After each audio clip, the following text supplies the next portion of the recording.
Isang mapagpalang araw sa inyong lahat. Matapos ang ilang araw ng paggawa ng bagong bahay ni Ate Bebelyn, ay narito na ang kabuuan, na higit na matibay at maayos sa lumang bahay niya. At ngayong araw, gaganapin ang ribbon cutting upang opisyal na ibibigay na kay Ate Bebelyn. Ngunit bago ito mangyari, mamimili muna tayo ng mga bagong kagamitan upang ilagay sa bagong bahay niya. Tulad ng cabinet, kortina, bedsheet, at kama. Kaya lubos po ako nagpapasalamat sa ating sponsor na si Ma'am Betty na lagi nating katuwang sa ating misyon. Maraming salamat po.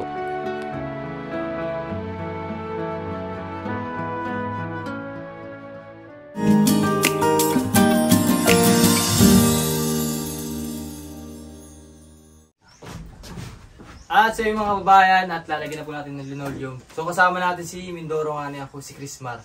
Katulong din natin dito sa paghatid ng tulong sa Oriental Mindoro. Ano tol, simulan na natin? Simulan na natin. Sige. Simulan sa iba.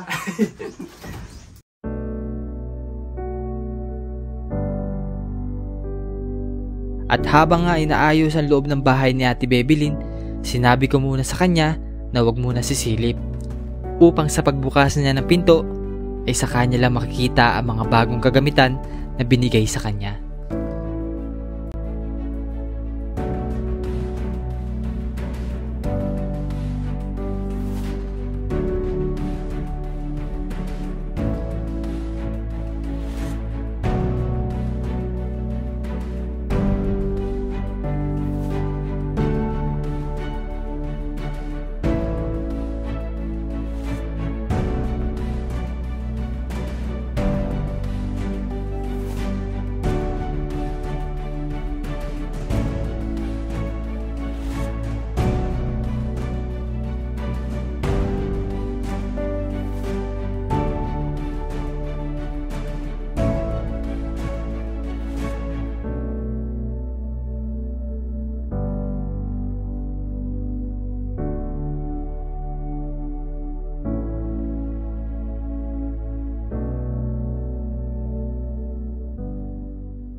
So yung mga kababayan, at nandito tayo sa araw ng pag-ribbon cutting ng bahay ni Ate Bebelyn.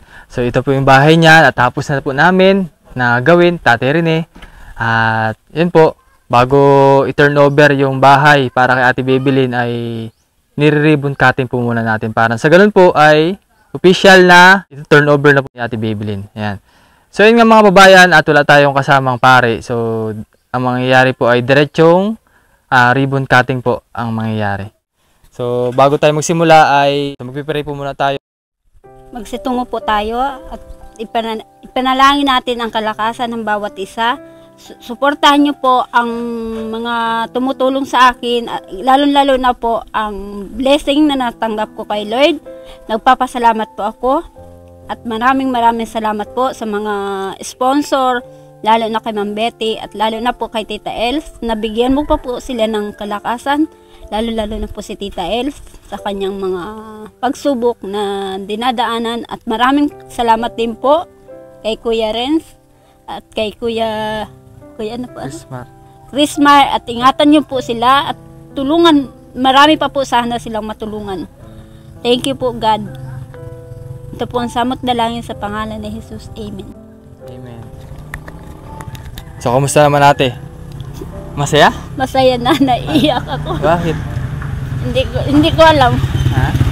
Excited ka na bang mag-ribbon cutting para sa ganun po ay matulugan mo na mamaya? Opo. Ayan.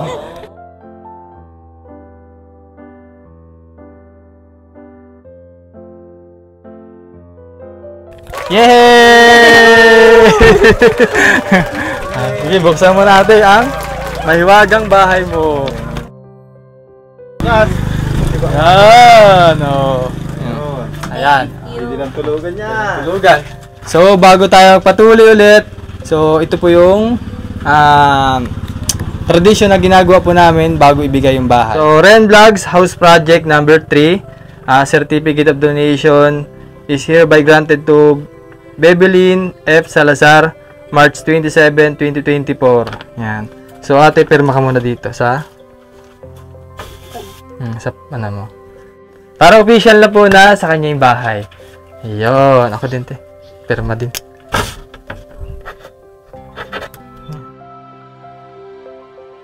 Malapag muna kayo dyan, malapag!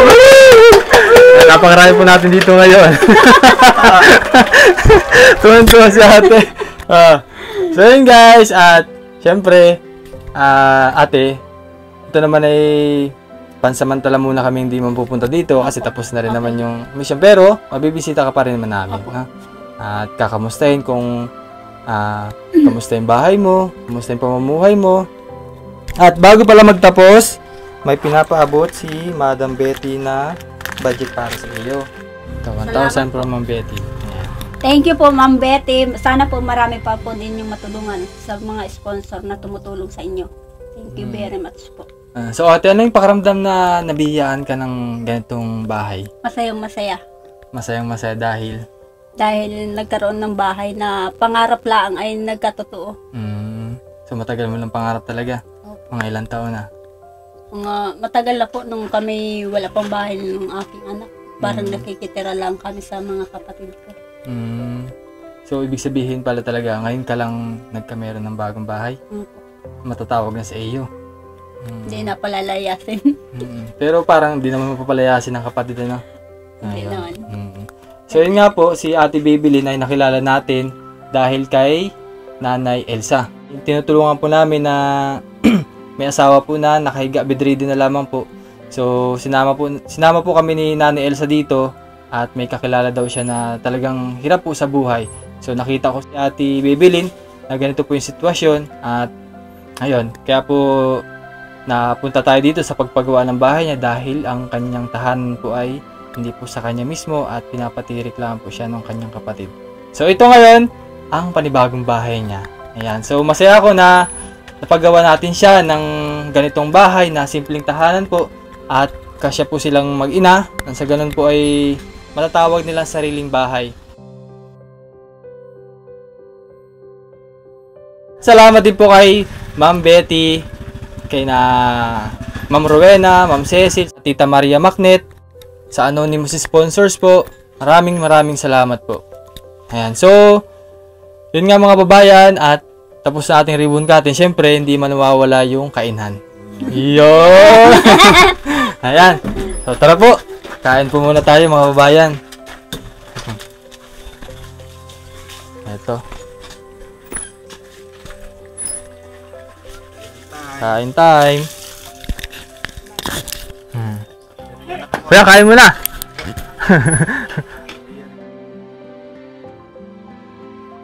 So, ito po yung anak ni Ate Babylin, si Roy James. Tutoy, anong masasabi mo? May bagong bahay ka na. Ha? Salamat po. Maganda? Opo. Matutulog ka na dyan? Opo. Kailan? Mamaya. May kutso na doon. May kutso na dyan, oh. Sumisilipin? Silipin Silipin mo, silipin. Tara. Mawawala eh. Pakita natin kay Roy James yung bahay niya kasi lagi siya nasa school eh, kaya hindi niya masyadong nakikita yung loob ng bahay. So ngayon po kasi meron ng nailagay, papakita natin sa bata. Ay, tanggal mo. O, dali mo na to, Toy. Dali mo na yan. Pasok ikaw, Toy. Pasok. Ayan, oh. Oh, ganda. Pwede ka nang maglagay ng ano dyan, ng table mo, tapos pwede ka nang mag-aral dyan, no? Basta laging mag-aral, no? At pakita mo kay nanay na desidido ka talagang makapagtapos, no? Para pag nakapagtapos, makatulong ka na kay Nanay Babylin, no? Ayun. Very good, ha? Kain na tayo.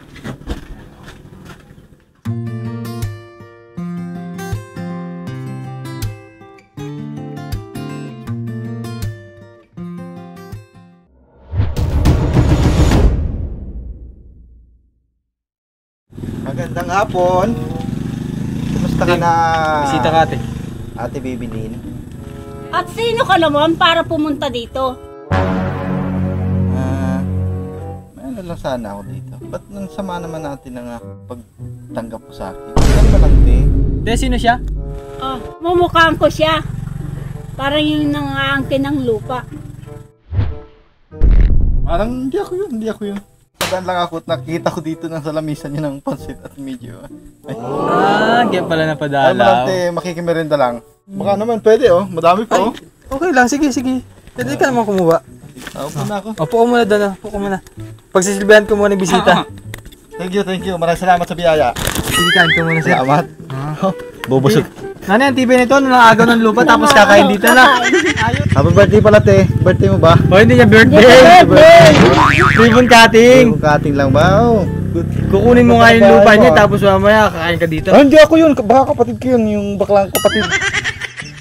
Balot. Ay, ano po yun? Balot. Ha? Balot. Bakit? May pansit. Balis Panis lang. Sayang. Masasayang. Ito naman, palamigin ko lang muna sa rep namin ha. Bakit? Wala silang rep. Oh, dito lang muna sa amin to. Ito ang tira sa inyo na. Ayos ah. Okay ah. Para sa tingin mo sa akin, te ah. Masama ba ang loob mo na mag-uwi ako ng pansit? Hindi naman. Wala sa amin loob mo, ibabalik ko na. Oh, sige, tuloy lang ako. Alis na ako ha, bro. Thank you ha. Thank you. Sige, salamat. Huwag ka lang babalik ha.